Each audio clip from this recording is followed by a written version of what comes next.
friend of mine was telling me about this kid starting to get to that potty training age.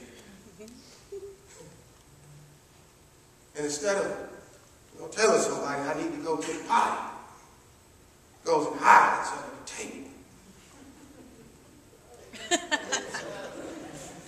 And you just look at him and you know what's going on.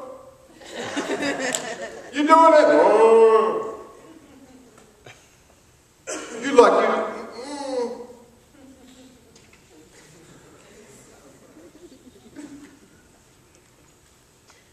We look like kids. We get in our best. We're going to go hide under the table. Like God can't see us. We go hide in our room. We stop coming to church. Like God can't see us.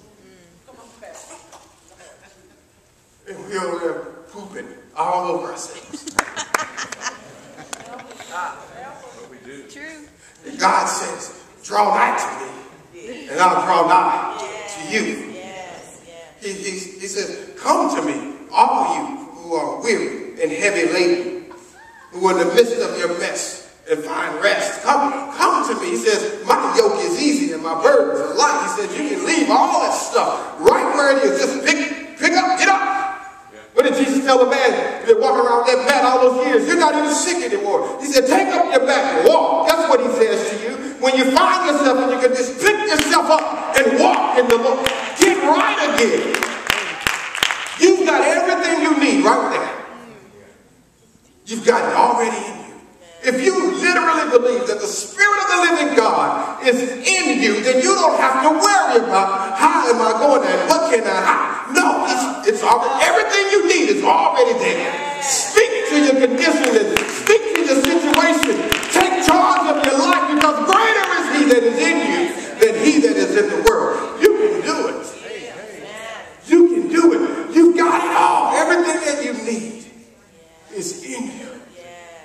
The Spirit of the living God abides in you. Don't let life run you. Take charge. People will begin to wonder what in the world is going on with you. Your friends will begin to wonder, didn't you just have a situation? Didn't you just fall? Weren't you the one that was in a bad way? You can suffer a miscarriage. You can have the death of a parent. You can have the death of a loved one. You can go through life and have something come to you that you don't even know how you can move on from that. But that's where God shows up and does his best work. Look at verse 21. I want you to see something here. David got up in verse 20. He washed his clothes and he went to the house and worshiped. I love what verse 21 says. And I just see this the first time I read this. It says, then his servant said to him, what is this that you have done? I want to get to a place of what is this in my life.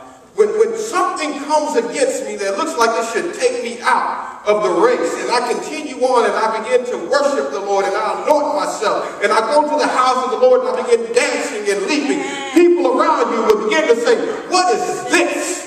When your friends begin to say, what is this? You're probably on the right track. You need to get some what is this kind of praise. When life comes against you like a flood, and then God raises you up and gives you wings like an eagle so you can fly above the flood and everything that the devil throws your way. When he throws his best punch and it looks like it's a knockout blow and you pick yourself back up again, then your friends will begin to say, what is this? I love that.